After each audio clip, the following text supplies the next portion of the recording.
Gostaram da canção? Dá para cantar, não dá? Sonhamos em 2018 gravarmos um EP com 6 canções e essa é uma delas.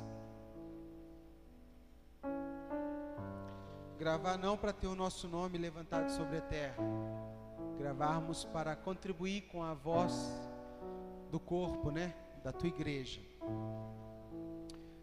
Abra comigo em Mateus 19, Evangelho de Mateus, escrito com traços para alcançar os judeus, uma linguagem que os judeus iriam entender. Mateus 19, 16 em diante. Mateus 19, a partir do versículo 16. E eis que vindo alguém, disse-lhe: Bom mestre, que coisa boa devo eu fazer para ter a vida eterna? E ele disse: que você me chama de bom? Não há nenhum bom senão um que é Deus. Se queres, porém, entrar na vida, na zoe, né? Guarda os mandamentos. E disse-lhes ele: quais? E Jesus disse: tu não assassinarás, não cometerás adultério, não roubarás, não dirás falso testemunho, honra teu pai e a tua mãe, e ama teu próximo como a ti mesmo. Versículo 20, disse o jovem: tudo isso eu tenho guardado desde a minha juventude, o que ainda me falta? Versículo 21, se queres ser perfeito, vai, vende tudo que tens, dá aos pobres, e então você terá um tesouro no céu. E vem e segue-me. Mas o homem jovem, ouvindo essa palavra, foi embora triste, porque ele tinha muitas posses. Bom, a primeira coisa que me chama muita atenção nesse texto, irmãos, é que esse homem já estava acima da média. Então ele já não roubava, não cometia adultério, não assassinava, não dava falso testemunho, já honrava o seu pai, já amava o próximo como a ti mesmo. Então, não é um desavisado, é um de nós. É alguém que já tinha uma certa vivência com princípios e valores. E o que me chama a atenção é que ele é alguém que já estava acima da média. Só que para Jesus e para ser um seguidor de Jesus, né, que o que está em jogo aqui é o segue-me, esse homem pergunta para ele assim: tudo isso eu já faço, o que me falta? E parece que Jesus olha dentro dos olhos desse homem e identifica que existia algo que o impedia. Existia algo que roubava dele a possibilidade de ser inteiro no reino. E então Jesus responde: pega, sabe, esses bens que você tem confiado nele, vende, dá tudo que você tem, dê aos pobres, e então você pode vir me seguir. Interessante perceber que para outras pessoas Jesus não fez esse pedido. Obrigado, amigo. E nos estranha porque ele fez com este homem. Possivelmente esse homem comunicou para Jesus que havia algo entre ele e o caminho, entre ele e seguir o reino. Eu fui essa semana constrangido num devocional em Mateus 19, e eu fui estudar um pouquinho, e eu descobri que o Bin Laden, dizem que está morto, né? Eu não posso afirmar isso, mas tudo indica que sim. que o Bin Laden, antes de morrer, bem antes, aproximadamente 9, 10 anos antes de os Estados Unidos falar que matou ele, o Bin Laden tinha uma fortuna de 330 milhões de dólares em seu CPF. 330 milhões de dólares ele tinha em seu CPF. E 10 anos antes, 9, 10 anos antes de ele morrer, ou dos Estados Unidos dizer que ele está morto, Bin Laden vendeu tudo que tinha e ofertou o seu dinheiro para a organização que ele acreditava, a fim de que com esse dinheiro houvesse um discipulado, uma transferência da missão que ele acreditava para os seus discípulos. Ele deixou algumas casas boas, vendeu e foi morar em cavernas para treinar pessoas.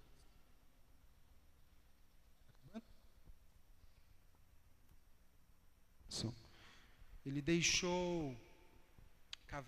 deixou casas luxuosas e foi morar em cavernas para treinar e multiplicar o que ele carregava. Eu acho que ele fez discípulos. Dizem que 3 facções foram influenciadas pelo Bin Laden. A Al-Qaeda, que ele é um dos fundadores, né? O ISIS, que é o Estado Islâmico, e os xiitas, que são lá do Oriente Médio, aquele treinamento de crianças, bomba, um negócio mais agressivo, também foi influenciado por ele. Por que eu estou te falando isso? O quanto estamos dispostos ou quanto estamos investindo para que o reino de Deus se expanda? Quanto estamos gastando do nosso dinheirinho mensal para que a igreja tenha saúde para fazer a sua missão?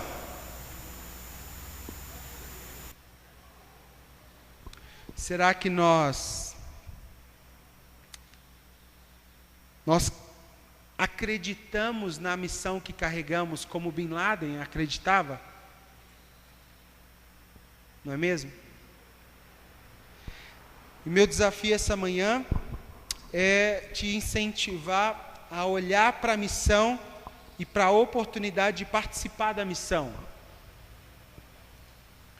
Mais ou menos o seguinte: você nunca conseguiu ir na África ou ir na Síria, mas aquilo que você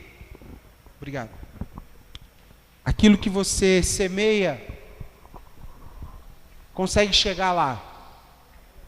E um dia, quando você for recebido pelo Senhor, galardão será devido até mesmo para obras e missões que você nunca imaginou que você fez. Mas por meio de você algo abençoou. Né? Segunda reflexão: será que nós, se o Senhor chegasse para nós como chegou para esse jovem moço, ele encontraria alguma coisa entre nós e a missão, nos atrapalhando? Tem algum bem que você tem?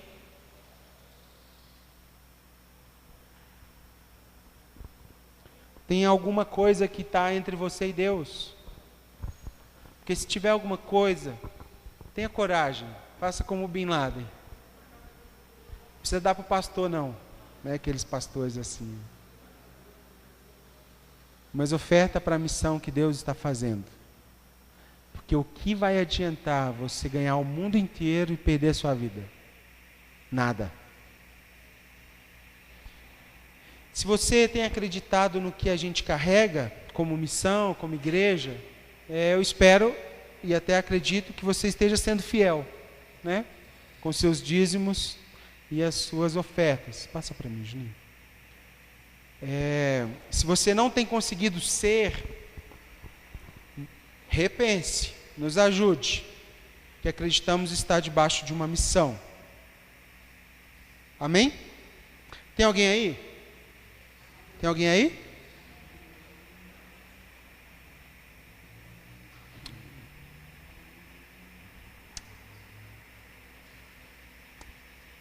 Para aqueles que estão nos visitando hoje, fique em paz. Isso é para os de casa, né? Efésios, capítulo 5, carta de Paulo aos Efésios, capítulo 5, versículo 27.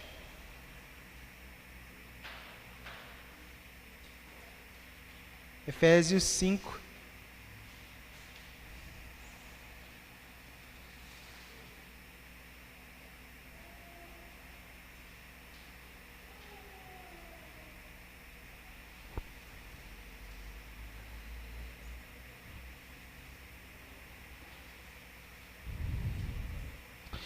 A partir do versículo 25 ao 27, diz assim, 25, maridos, amai as vossas esposas como também Cristo, amou a igreja,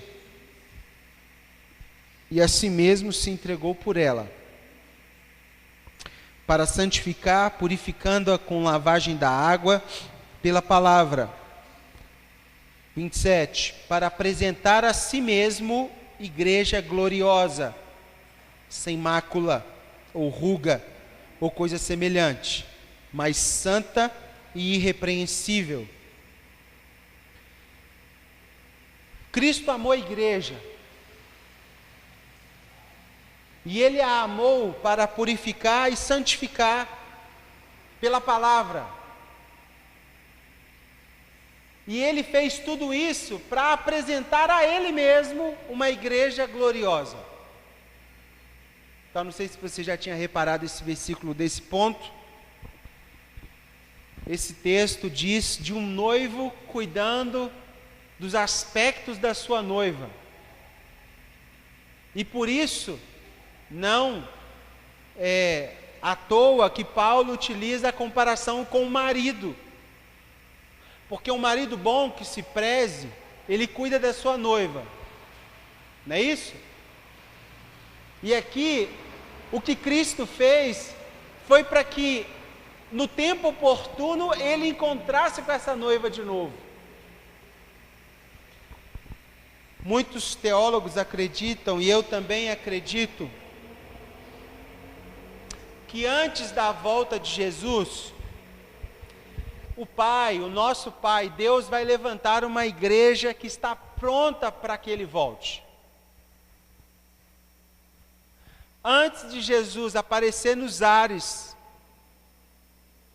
Ele vai fustigar, Ele vai desafiar e Ele vai fazer o que está escrito em Efésios capítulo 5. Ele vai santificar, Ele vai purificar uma noiva para que Ele encontre com ela. Uma igreja gloriosa. Um povo preparado, um povo que está vivendo com uma expectativa última, uma expectativa pulsante, um negócio vivo, um negócio assim, pode ser hoje. Eu não creio que Jesus vai voltar para uma igreja omissa, uma igreja que está vivendo, deixa a vida me levar, a vida leva eu. Eu não creio que ele vai voltar para uma igreja desligada de propósito, uma igreja que está morrendo espiritualmente. Eu não creio. Eu não creio que ele vai voltar para encontrar com as pessoas vivendo entregue a seus ídolos.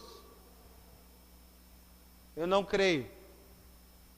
Eu creio que Deus vai se manifestar, vai manifestar o seu Filho, e vai encontrar uma igreja pura e santificada.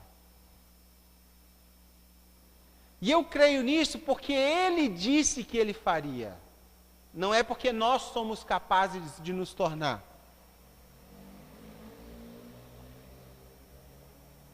Ele disse que iria tirar as manchas da tua noiva.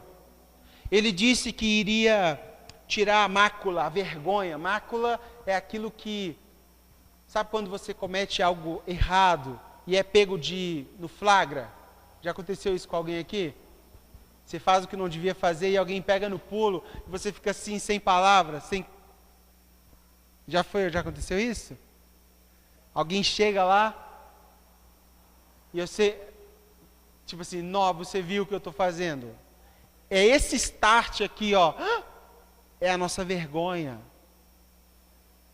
Ele está dizendo que Ele tirará a nossa vergonha porque a gente não vai se surpreender com a vinda dEle. A gente vai, opa, ainda bem que o Senhor chegou hoje. Não será surpresa, será um acolhimento. Eu acredito que Ele está chamando uma noiva que está preparando para o seu noivo. Por isso que avivamento tem tudo a ver com a volta de Jesus. Porque o avivamento é o aquecimento, o preparo da igreja para que esse dia aconteça. Avivamento é o combustível para que a gente consiga passar por esse alvejante, por essa máquina que vai nos limpar, chamado Jesus Cristo. Avivamento é o meio pelo qual a igreja vai se atentar ao que de fato é importante se atentar. Eu não creio que Ele vai voltar e vai pegar sua igreja arrebentada, machucada. Ele vai voltar e vai pegar aqueles que vivem debaixo da mentalidade do Deus desse mundo, arrebentado. Aqueles que se deixam influenciar por Satanás estarão sim arrebentados. Esse mundo estará indo de mal a pior. Nação lutará contra nação, reino contra reino. Filho vai matar pai, pai vai matar filho. Mas a igreja não. A igreja, Efésios capítulo 5, estará santificada, purificada para o grande dia. A igreja estará triunfante. Sabe o que é triunfante? Temos um general. Ele vai à nossa frente. E eu o sigo. Na mesma marcha. Ouvindo o mesmo som. O mesmo batido. Para onde ele guiar, eu estou indo. Uma igreja triunfante. Igreja gloriosa. Pastor, mas eu não gostaria de estar nesse negócio de gloriosa, não. Eu quero ser só beneficiado, ser salvo, e não tem problema. Você vai ser salvo. Mas você pode ser gloriosa. O que é gloriosa? Aqueles que recebem a glória devida, né, àqueles que parecem com Ele, a ponto de serem confundidos com Ele. Isso é glória. Uma igreja gloriosa é uma igreja que eles vão olhar e falar, é a igreja ou é Jesus?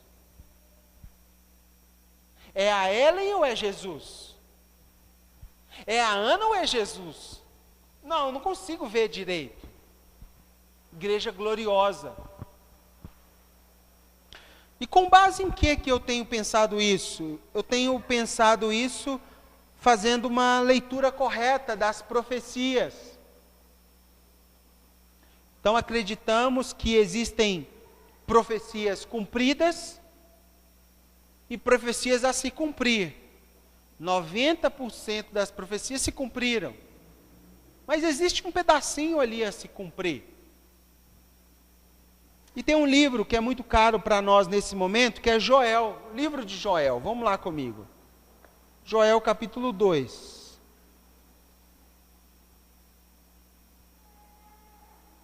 Vamos olhar com base em que eu estou falando isso.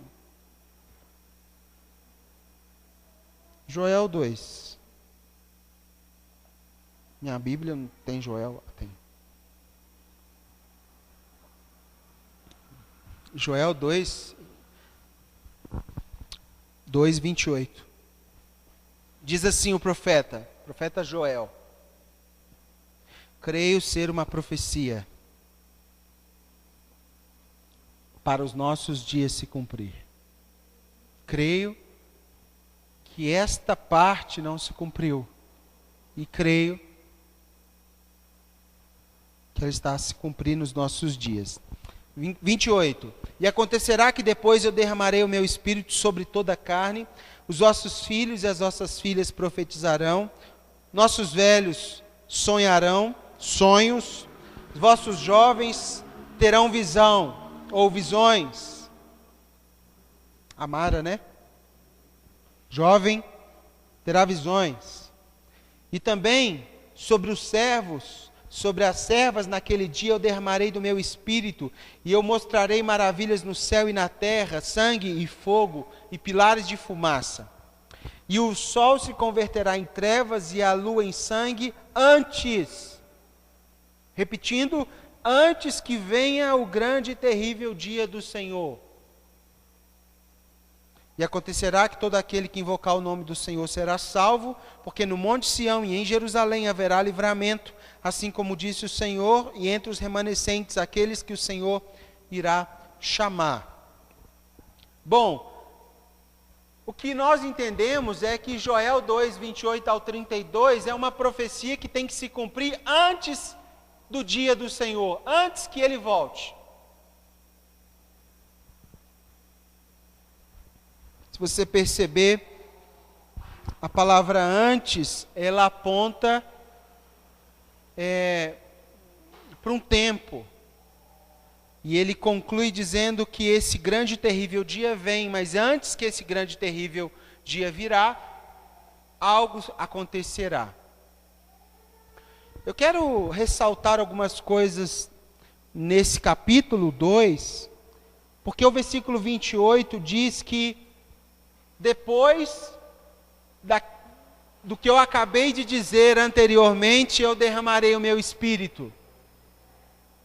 Depois que o que eu acabei de dizer antes se cumprir, eu derramarei o meu espírito. E o que ele quer dizer que ele falou antes? Versículo 12, do mesmo capítulo 2 de Joel. Portanto, agora diz o Senhor: convertei-vos a mim de todo o coração, e com jejum, e com choro, e com pranto. Rasgai as vossas vestes, o vosso coração, e não somente as vestes. Convertei-vos ao Senhor vosso Deus, pois Ele é gracioso e misericordioso. Ele é tardio em irar-se, grande em benignidade, e se arrepende do mal. Quem sabe se não tornará e se arrependerá e deixará uma bênção após si, uma oferta de carne, uma oferta de bebida para o Senhor vosso Deus.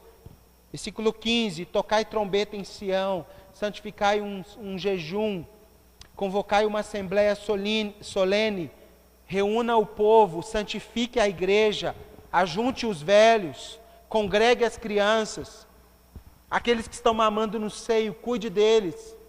Saia o noivo da sua casa acomodado, saia a noiva do seu recinto, chorem os sacerdotes, os ministros, os pastores, entre o alpendre e o altar, e digam: poupa teu povo, Deus, poupa o teu povo, ó Senhor, e não entregue a tua herança ao opróbrio, para que os gentios o dominem, porque diriam entre os povos: onde está o seu Deus?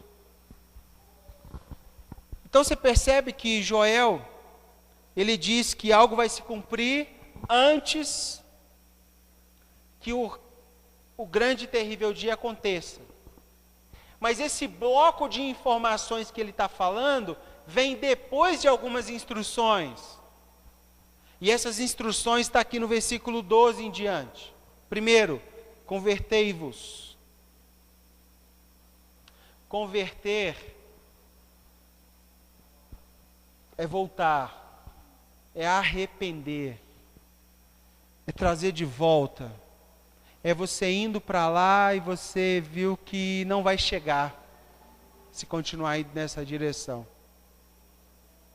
é mudar de caminho, é renovar um fogo interno, é reparar algumas fendas, algumas lacunas que estão abertas, e você pega e bate um reboco novo. Converter. Joel está dizendo informações para que aconteça o que tem que acontecer antes de Jesus voltar. Primeiro, converter. Rasgar o coração e não somente a veste. Gente, isso é lindo, sabe por quê? Porque o coração, na psicologia hebraica, era a sede da vontade, não apenas do sentimento. Não é uma igreja que se move por sentimento, é uma igreja que se move por uma vontade. É um desejo interno, é algo muito mais agressivo do que um sentimento. Ah, quem dera se Jesus voltar. Não, não é isso. É diferente. E por isso ele fala, não precisa mais rasgar a sua veste. Quando que eles rasgavam a veste? Eles rasgavam as vestes em sinal de lamentação. Mas agora, ele não quer mais lamento externo. Ele quer um negócio lá dentro. Ele quer mais profundo. Não estético. Ele quer um coração contrito e quebrantado, porque ele não vai desprezar. É isso que ele quer. Não é algo mais que as pessoas vão falar, nossa, é um homem de Deus. Não, não é só isso.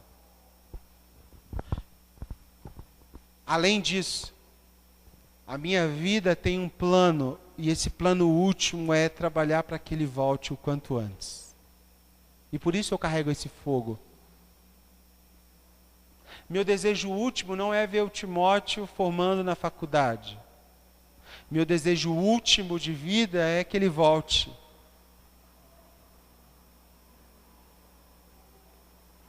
Por isso, antes que ele volte, vai acontecer algumas coisas. E o que vai vir antes dele derramar o Espírito? Ele vai pedir que se reúna Sião, toque uma trombeta e se ajunte para uma assembleia solene. Que isso? Antes que todos sejam cheios, antes que o avivamento venha, nós vamos tocar uma trombeta, convocando os que estão ouvindo. Aqueles que têm ouvido para ouvir, ouçam. Não era assim que ele falava?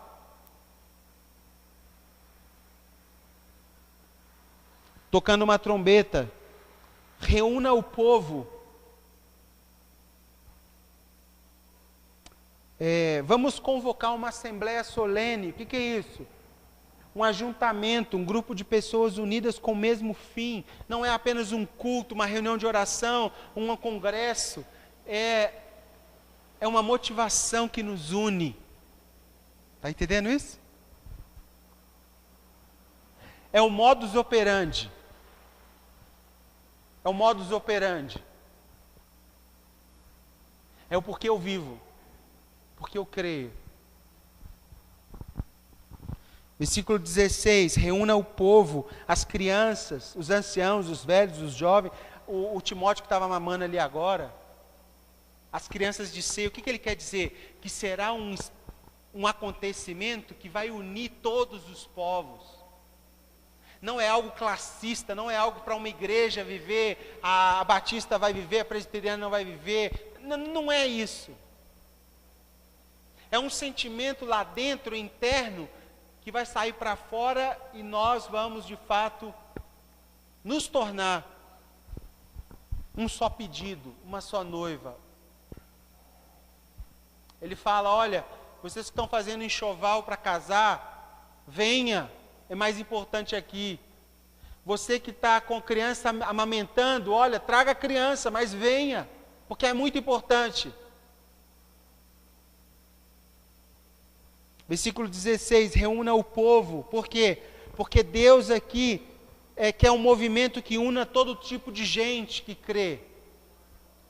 É Deus mudando nossa maneira de viver, mudando a maneira da igreja viver, para que haja um derramado do Espírito Santo. E derramando o Espírito Santo, nós vamos estar prontos para o grande dia. Está entendendo isso? Então, nós reposicionamos a maneira de ser, somos cheios do Espírito Santo, cumprimos a grande comissão e ele vem. Uma construção. Maravilhoso isso. David, mas eu consigo por mim mesmo? Não tem jeito. Só se o céu descer para a terra. Só se você começar a entender um novo estilo de vida e não achar que a pessoa que está falando nesse microfone, depois não vai dizer que eu não avisei. Está inventando coisas. E eu queria separar essa manhã em 3 pontos, que eu acho cruciais para a gente perceber. Como a Rebeca falou semana passada, eu acho que seria muito bom se tivesse muito mais pessoas ouvindo o que a gente está falando. Mas vamos lá. Primeiro ponto, existe uma promessa para nós, pessoal. Existe uma promessa. Lucas 24, 49. Lucas 24, 49.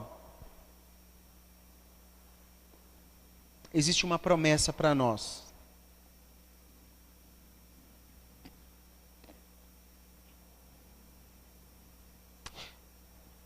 Amém? Existe uma promessa. Eis que eu envio sobre vós a promessa de meu Pai, mas ficai na cidade de Jerusalém até que do alto vocês sejam revestidos de poder. Então existe uma promessa. E existe aqui nitidamente uma amarração com o texto de Joel. Porque está dizendo que Jesus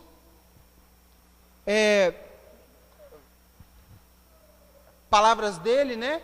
Está nos lembrando que antes de qualquer coisa a gente tem que se ligar em uma coisa: que o Pai prometeu nos encher de poder. Ele nos prometeu. Esse poder, esse dunamis, é quando a pessoa do Espírito Santo vem habitar em nós e o nosso jeito de viver, nosso modo de agir é afetado pelas características dele. Pode parecer repetitivo, mas é mais ou menos o seguinte: é quando você sabe o que tem que fazer certo e faz o errado. Não, é quando você sabe o que tem que ser feito porque alguém dentro de você te falou o que tem que ser feito e você consegue se submeter a isso. Isso é o Espírito Santo governando a nossa vida. Isso é o dunamis. Deus está chamando uma igreja para uma movimentação nova, onde ela percebe que mesmo que a gente já tenha templo, frutos, membros, cadeira, som, a gente ainda não tem o mais importante: o poder do alto. Nós temos unção, temos Bíblia, temos formação, temos teologia, temos casa, temos filhos, temos esposa. Mas é como se o Espírito estivesse lembrando David assim: olha, você já tem tudo isso, mas tudo isso que você tem ainda não é nada. Porque você tem uma promessa, e essa promessa, ela é a promessa última da sua vida. Você pode ser cheio de poder do alto. Até que tudo que você tiver seja pequeno, menor, porque tem uma promessa. Porque Jesus prometeu, Jesus endossou as palavras do nosso Pai: fiquem na cidade que eu vou encher vocês de dunamis, de poder do alto. Primeira coisa, existe uma promessa para nós, viu? E não esqueça. Essa promessa é sermos cheios de poder. É a nossa sombra passar por alguém e essa pessoa levantar curada. Está entendendo isso? É a gente pensar assim, enquanto isso não aconteceu, eu não me travou. Eu não vou ficar quieto. Eu não sossego. Essa era a palavra que eu estava procurando aqui.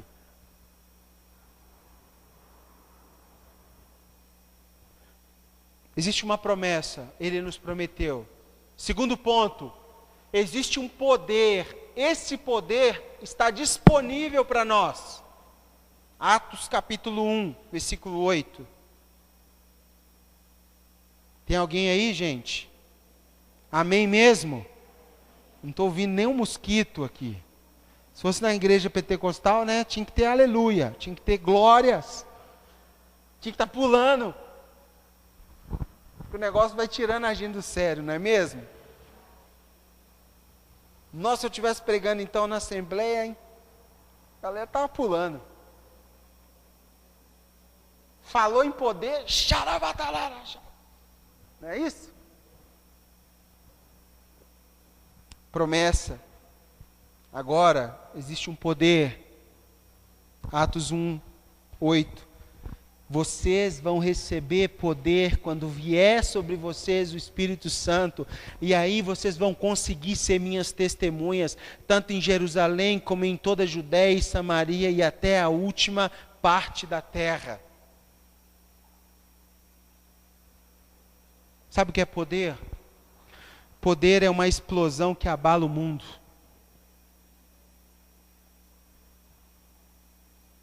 Poder é uma bomba nuclear, pessoal. Poder é quando Jesus, pela pessoa do seu Espírito Santo, aquece um negócio dentro da gente e a gente não aguenta guardar para nós. Sai entre os dedos, explode. Pastor, não sei se é assim, eu sou meio recatado assim, tal. Não, não é esse o problema. O problema é que não explodiu ainda. Nem sei se tem pólvora para isso. Porque o dia que você explodir, meu amigo, voa pedaço para tudo quanto é lado. Não tem como fechar, não tem como guardar. Esses 12 homens que virou o mundo de cabeça para baixo, chamados apóstolos, eram homens iletrados, pescadores, homens simples, camponeses. Mas estourou uma bomba dentro deles que eles não aguentaram ficar calados. Pastor, eu não consigo orar em público. Não, não é esse o problema. O problema é porque não explodiu ainda. Porque se explodisse, você não ficava pensando o que os outros estão pensando de sua oração, não. Você simplesmente ia liberar o que tem que ser liberado. Pastor, eu não consigo cantar, não. Não, o problema não é você cantar, o problema é que não explodiu.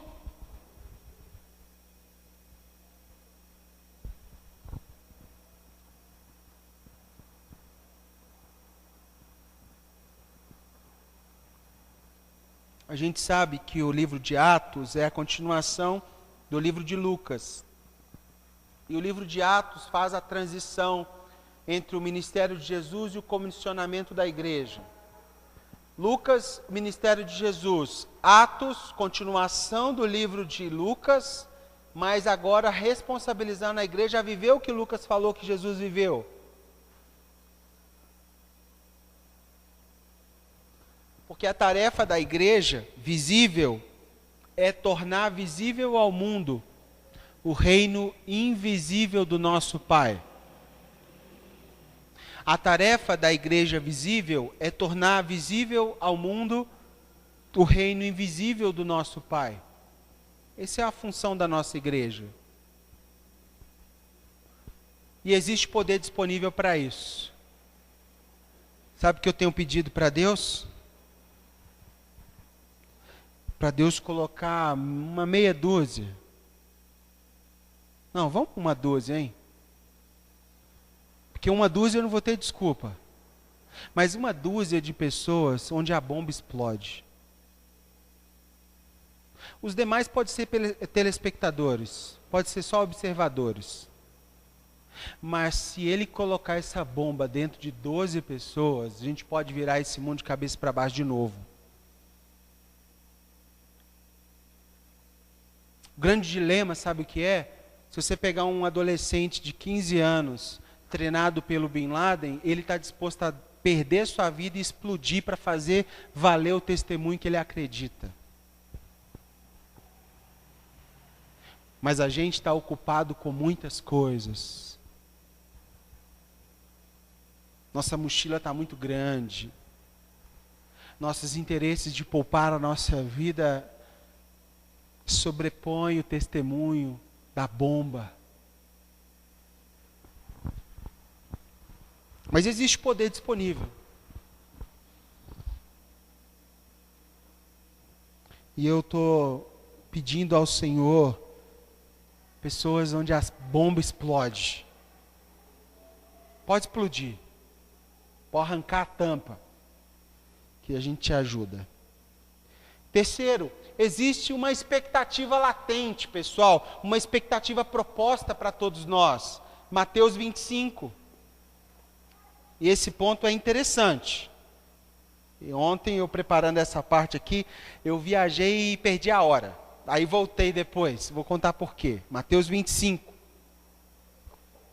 Mateus 25, a partir do versículo 1, diz assim, que o reino que a gente espera, o reino dos céus, é semelhante a 10 virgens, que elas tomam suas candeias, né, seus lampiões, e vão ao encontro do noivo. Só que 5 delas, elas são prudentes, 5 são insensatas. As insensatas tomam os lampiões, mas não levam azeite consigo. As prudentes não. As prudentes levaram o azeite dentro do lampião e mais azeite na vasilha. E o noivo tardando, todas foram cochilar e dormiram. E à meia-noite houve um grito. E eis que o noivo vem. Podem sair ao seu encontro. Então todas aquelas virgens se levantaram e prepararam os seus lampiões, e as insensatas disseram às prudentes: dai-nos do nosso azeite, dai-nos do vosso azeite, porque os nossos lampiões estão se apagando. Mas as prudentes responderam dizendo: não, para que não falte a nós e a vós, mas ide antes aos que vendem, compre para vocês. E tendo elas ido comprar, chegou o noivo, e eis que as que estavam preparadas entraram com ele para as bodas, e a porta foi fechada. Versículo 11. Depois chegaram também as outras virgens, dizendo: Senhor, Senhor, abre para nós. Mas ele respondendo: em verdade eu te digo, eu não conheço vocês. Vigiem, pois porque não sabem o dia nem a hora em que o Filho do Homem há de vir. Vigiem. Terceiro ponto é que existe uma expectativa para nós. Não sei se você já se casou, né? Se você já se casou, você vai saber o que eu estou dizendo. Mas durante o namoro, e ontem nessa parte que eu viajei, antes do namoro, né, que o negócio, a luta foi grande, irmão. Antes do namoro, tinha a oração, né? Tinha o tempo de corte, sem pegar na mão, sem nada. Aí, vencido essa etapa, fui pegar na mão. Quer dizer, já namorava e não pegava na mão. Mas beleza. Um dia na Lagoa da Pampulha, amém? Um lugar onde a Lídia tem levantado um altar ao Senhor, santificado o nome dele lá. Peguei na mão pela primeira vez, pessoal. Né? A Rebeca quase desmaiou. Né, amor? Nossa! Sabe o que ela pensou? A gente já era namorado. Que menino para frente, pegando minha mão. Não foi? Beleza. Aí houve uma expectativa para pegar na mão. E quando você pega na mão, gente, dá um, sabe aquele frio? Tipo assim, nó é essa mão aqui. Aí passou um tempo. Você achou que o beijo foi no mesmo dia? Foi não, meu amigo. A luta é grande. Passou mais um tempo, namorando. Aí fui lá para casa dela. E antes de chegar o beijo, só pela mão eu já imaginava como seria o beijo. Não é isso? Já ficava na minha cabeça lá. Mas se ela fazia assim... Inclusive, depois de casada, eu fiquei sabendo que ela... Antes dessa época, ela já tinha sonhado que tinha me beijado. Ou seja, estava doida para me beijar. Estava se aguentando. Não foi isso, não? Sonhou ou não sonhou? Ah, então sonhou. Beleza. E eu também do lado de cá, sonhando, né? Vai chegar. Aí um dia, escuta essa, Vaninha. Vamos para a pracinha perto da casa dela, aquele migué, né? Ah, vamos dar uma volta sozinho e tal. Vou para lá, sento na pracinha e ao som de Ave Maria no fundo, a gente dá o primeiro beijo. A hora que a gente deu o beijo, começou um sino lá. Ave Maria. Falei, nossa, gente, que santo demais, pela madrugada. Mas aí veio o noivado, né, pessoal? E no noivado é aquele negócio, né? Você já começa a pensar como é que vai ser depois do noivado, não é assim que funciona? Quem já casou aí? Então você está no noivado, aí você vê uma comprinha para você fazer e tal, uma panela, tudo, você fica pensando, mas tem uma coisa que a gente fica pensando mais. Sim ou não? Tem umas coisas. E aí o casamento vai chegando, e aí o noivo fica pensando numa outra coisa, né? O grande dia do Senhor, não é isso? O grande dia. A hora que o fogo do céu desce e encontra com o fogo da terra. Amém, irmãos? A gente fica pensando nisso. Há um preparo emocional, psicológico. Sim ou não? Nossa, eu pensava, minha barriga ficava gelada. Anos de espera, irmão. Anos. Até que vem a primeira noite. E acabou o casamento, ela falou, vamos fazer festa? Eu falei, que festa, minha amiga? A festa é nossa. O último abraço do meu sogro foi assim, perdeu, agora é comigo. Agora é minha.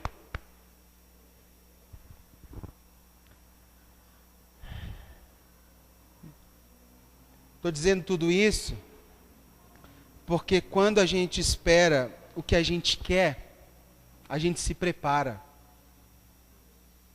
Entende? Porque há preparo quando a gente sonha com algo. Há expectativa, pessoal. Há investimento, você se limpa. A noiva vai de qualquer jeito para núpcias? Sim ou não? Ela faz o que ela nunca fez, não é mesmo? Vai no salão e dá um trato. Dia da noiva que chama, não é um negócio assim? Fica lá banho de rosa, banho de óleo, banho tipo Esther. Aqueles 40 dias de Esther lá, tipo aquilo, né? Faz isso, faz aquilo, faz sobrancelha, faz isso, faz cabelo, faz. Porque há preparo para o encontro.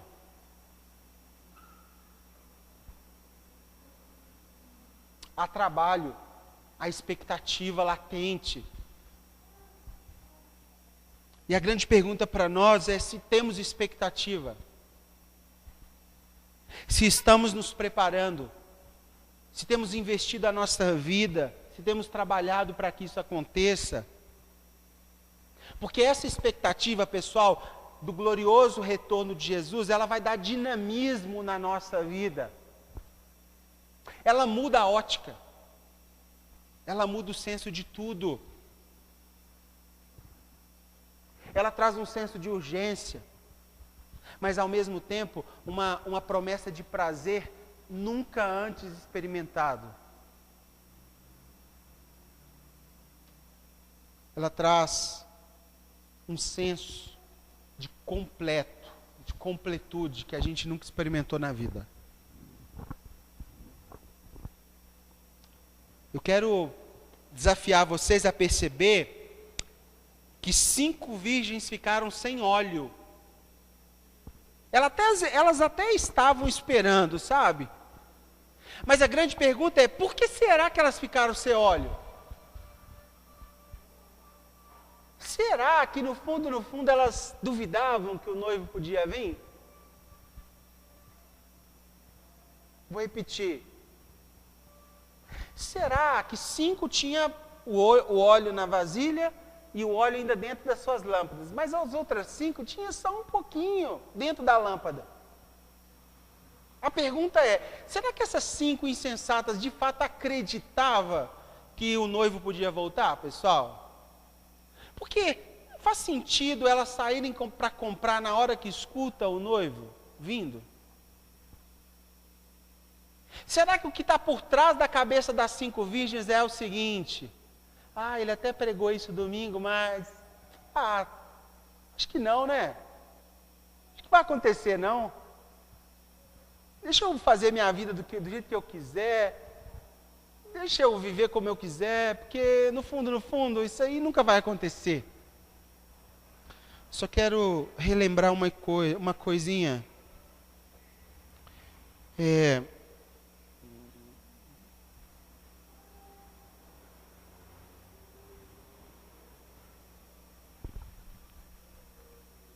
Tudo isso aqui já aconteceu. Tudo isso aqui se cumpriu. Eu preciso ter dúvidas?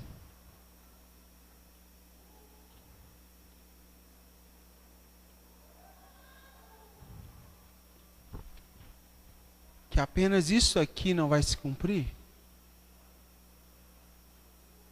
Então por que a gente toca a nossa vida como se o noivo não fosse voltar? Porque existe uma expectativa última proposta para nós. O noivo vem. Pastor, mas eu não sou casado ainda. Você já é casado. Você já tem um noivo. E ele está a caminho. Se você vai ter outra relação que espelha essa relação com o noivo aqui na terra, é para que esta família seja uma extensão de quem ele é, porque você já é casado. Moças, não tenha medo de ficar para a titia, você já tem um noivo. Não se entregue aos cafajestes, porque o noivo ele é ciumento demais. Ele deseja você somente para ele. Caso alguém, tem uma frase, de casamento, que diz o seguinte: que o coração de uma mulher deve estar tão escondido dentro de Deus, dentro do coração de Deus, que esse homem vai ter que ir lá dentro, lá no fundo, para achar o coração dessa mulher. Está entendendo isso?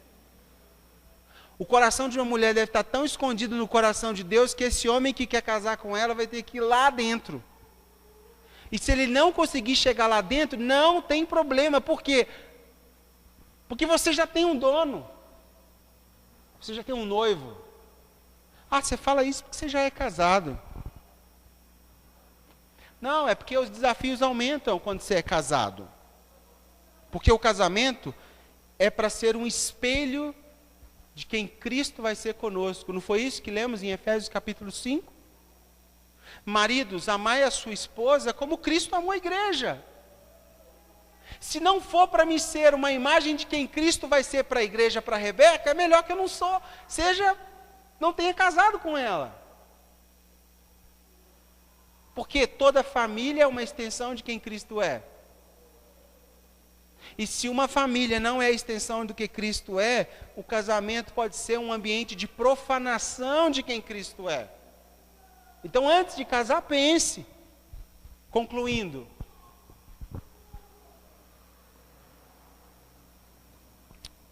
Você está modelando a sua vida levando em conta esse cumprimento?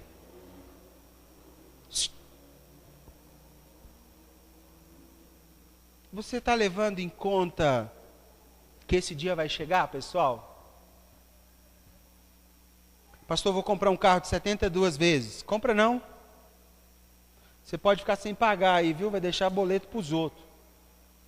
Que o noivo vem. Cuidado. O quanto de óleo você está levando para esse encontro? Só tem um pouquinho na sua garrafa? Pode acabar, viu? Você nem chegou perto do noivo e já acabou. E aí, meu amigo? Você não vai saber o caminho? O quanto do Espírito Santo você carrega, hein? Sabe aquela música que tem aí? Beber, cair, levantar? Tem crente que é pecar, cair, levantar. Só vive assim. Peca hoje, caiu, levanta. Peca, cai, levanta. Peca, cai, levanta. A pessoa não consegue aproveitar um ambiente santificado para ela carregar mais poder, mais Espírito de Deus, mais santificação. Para quê? Para ela ser cheia de poder. Por quê? Porque ela só fica pecando, caindo, levantando. Peca, cai e levanta. Não é só para isso que Ele nos chamou. Ele nos chamou para carregar poder, pessoal. Quais ações, quais atitudes essa palavra mudará na sua história? Você sai daqui hoje como? Vai colocar essa palavra onde? Você sai com... Eu tenho feito uma oração de uns dias para cá. Tenho pedido a Deus para mim não gastar palavras ao vento e ao acabar de compartilhar da santa palavra dele, provocar um sentimento de desespero por mais de Deus. Tenho pedido isso. Para as pessoas saírem assim, posso ser melhor. Eu quero mais, eu terei mais, eu vou mais fundo. O que você vai fazer depois dessa palavra de hoje? Será que você acredita num alinhamento da igreja por meio de um avivamento nos últimos dias? Porque se você acredita,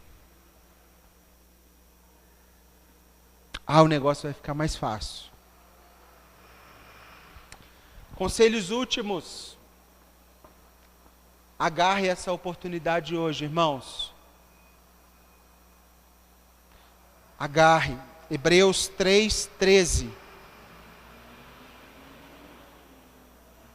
Hebreus 3:13. Agarre essa oportunidade hoje. Hebreus 3:13.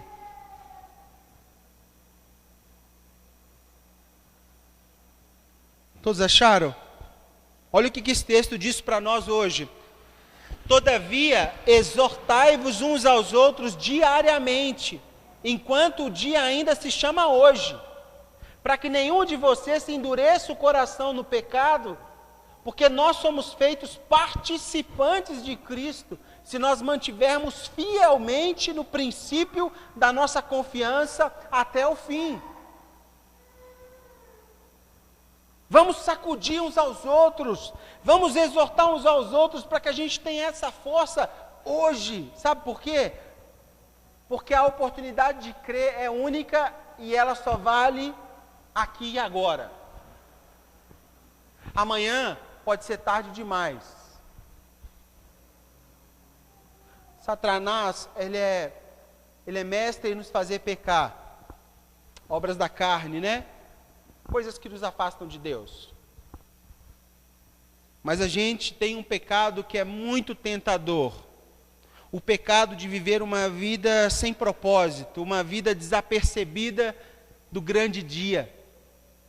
Isso é pecado. É pecado viver como nécio, sem discernir os dias, porque os dias são maus. Os dias são maus.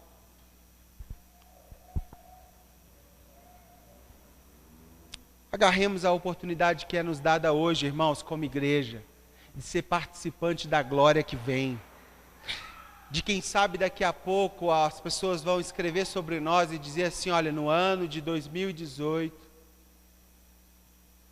havia um grupo de irmãos que orava por avivamento. E coisas sobrenaturais começaram a acontecer no meio deles.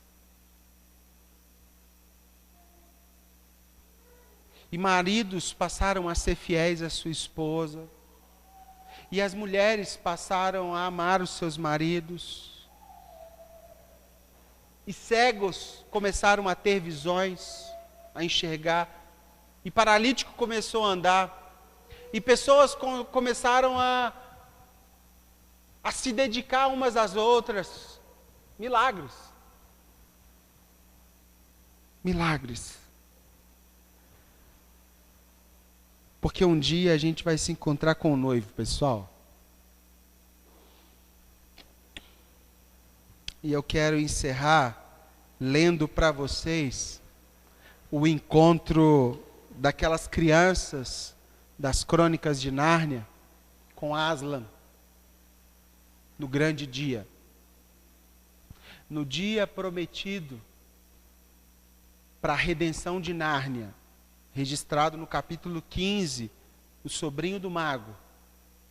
Palavras de C.S. Lewis, do encontro. As crianças olhavam para a face do leão enquanto ele pronunciava essas palavras. De repente, elas nunca souberam direito como aconteceu, mas de repente, foi como se a face de Aslan se tornasse um mar de ouro, no qual flutuavam as crianças. E inexprimível força e ternura passavam por eles, e por dentro deles, e sentiram que jamais na vida essas crianças haviam sido realmente felizes. Jamais na vida haviam sido realmente bons ou sábios. Nem mesmo vivas e despertas, até aquele grande momento. Eu acho que o dia que a gente encontrar com o noivo, a gente vai entender o que de fato é estar vivo, o que de fato é ser feliz, o que de fato é ser bom, o que de fato é ser sábio, o que de fato é estar vivo, o que de fato é estar atento e desperto para o que vale a pena na vida. O noivo, o Aslan, o leão. Eu convido você sobre alguns aspectos que trouxemos essa manhã. Existe uma promessa, existe um poder e existe uma expectativa. O que nós vamos fazer com isso? O que isso tem a ver com o meu estilo de vida? E eu te convido à oração, porque sem Ele nada podemos fazer. Eu te convido a curvar sua cabeça e a orar perguntando para Deus como você pode responder a esse convite para ser a igreja do avivamento. Para ser a igreja que vai responder ao chamado. Uma igreja que vai prosseguir para o alvo. Que vai prosseguir para o prêmio da soberana vocação de Deus em Cristo Jesus.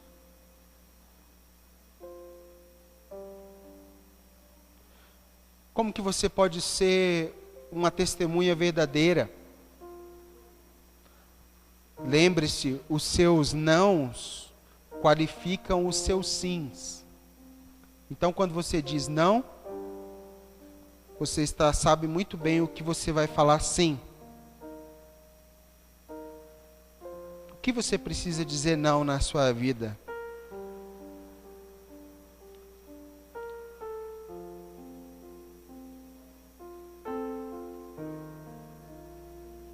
Talvez hoje é um dia de salvação. Talvez você ouviu essa palavra e diz assim: eu não sou cristão ainda. Eu sou um espectador do Evangelho. Eu não tenho um compromisso com Cristo. Hoje é um dia de você ser salvo. Nós abençoamos para que você seja salvo essa manhã. Esse é o Evangelho das boas novas do reino vindouro.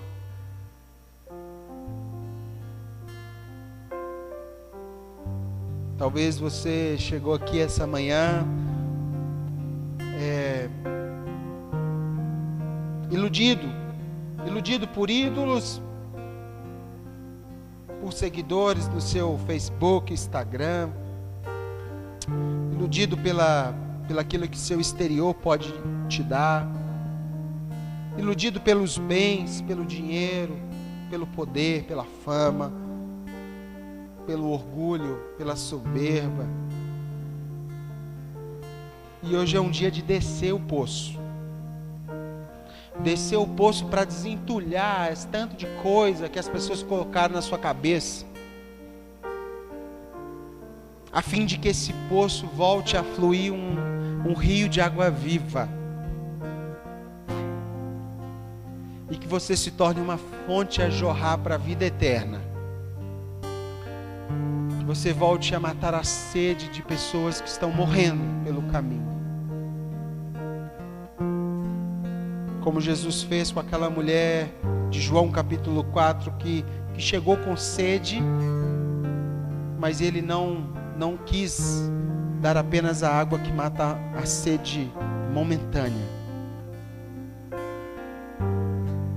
Ele colocou uma sede pela água da vida. E aquela mulher, depois de beber desta água, ela se tornou uma testemunha que trouxe uma cidade aos pés de Jesus. Pai, é esse calibre que nós estamos querendo ser. É desse calibre aí. É desse calibre que eu te peço, homens, para os nossos dias. Tua palavra diz que nos últimos dias serão como nos dias de Noé. Mas para ser como nos dias de Noé, nós precisamos também de homens como Noé. E eu oro para que nós tenhamos homens de fé como Noé.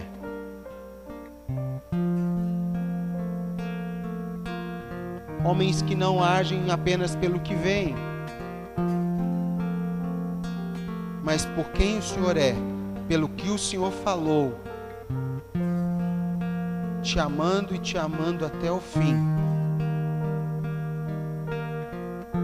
Pai, eu oro pela nossa comunidade, essa igreja chamada Pão da Vida, aqui em Belo Horizonte, aqui em Minas Gerais, por cada pessoa que se faz parte conosco nesse corpo coletivo, que nesses dias elas sejam desafiadas a ir mais fundo, a te desejar mais fundo, a te querer como nunca antes, a te buscar como nunca antes, a jejuar como nunca antes, a orar como nunca antes, a te perturbar como nunca antes, Senhor.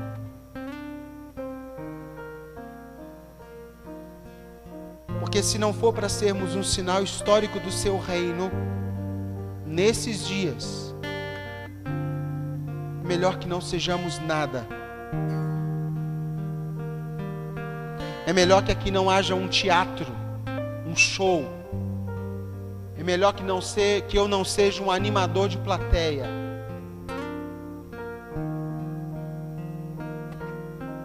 Se não for de fato para te adorar, Pai,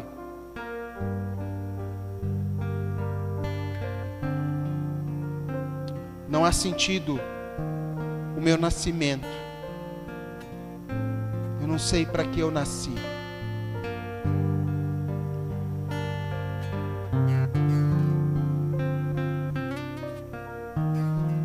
Vem governar a nossa história.